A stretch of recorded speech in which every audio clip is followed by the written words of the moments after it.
بسم اللہ الرحمن الرحیم۔ السلام علیکم محترم ناظرین، آج کی جو ویڈیو ہے وہ IBS-H پیلوری کے لیے بہترین ہے۔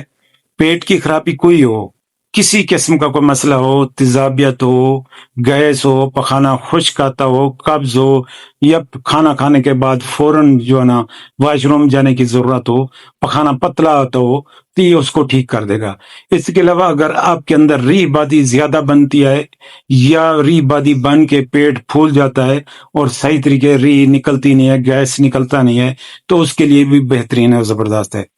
پیٹ میں اگر درد ہو، کہیں بھی یعنی کہ موویبل ہو، تو اس کے لیے بہتر ہے۔ پٹھوں کی کمزوری ہو، سستی ہو، کیلی ہو، یا سردی سے زیادہ حساس ہوں، جو معدے کی خرابی کی وجہ سے ٹھنڈ لگتی ہے، جو سر درد زیادہ یا جسم میں درد ہونے لگ جاتا ہے،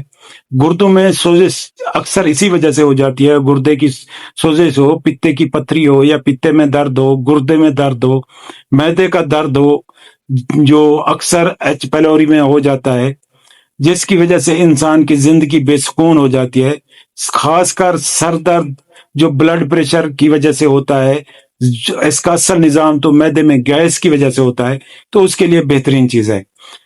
دو چار آئٹم ہے، آپ اس کو پنسار سٹور سے لے لیں، لے کے اس کو بریک پیس لیں۔ بریک پیسنے کے بعد ایک بات بتا دوں کہ اس کو آپ نے گرائنڈ نہیں کرنا، کوٹنا ہے، اچھے طریقے سے بریک کر کے اس میں بالکل فائن پاؤڈر ہو جانا چاہیے، میدا بن جانا چاہیے۔ پھر اس کے بعد اس کی آدھی چمچی صبح اور شام کھانا کھانے کے بعد پانی سے لینی ہے۔ اجزاء سن لیں، سونف آپ نے لینے ہیں اچھے والے موٹے تازے، اس کے بعد خشک ادرک لینی ہے جسے سونڈ بھی کہا جاتا ہے، الائچی خورد چھوٹی الائچی بھی لینی ہے، وہ بھی 50-50 گرام۔ یہ سونف، ادرک، سونف، سونڈ اور چھوٹی الائچی یہ 50-50 گرام لینی ہے۔ ہرڑ سبز یہ آپ نے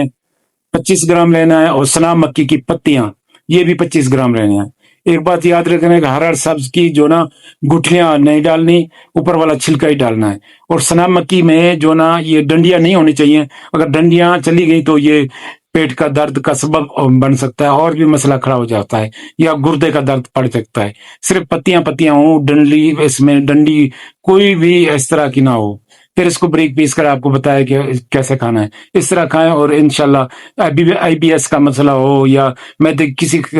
چیز کا مسئلہ ہو، کانسٹیپیشن کا مسئلہ ہو، ایسیڈیٹی کا مسئلہ ہو، تو انشاءاللہ یہ سٹومک آپ کا بہتر ہو جائے گا اور آپ کو بہترین رزلٹ ملے گا۔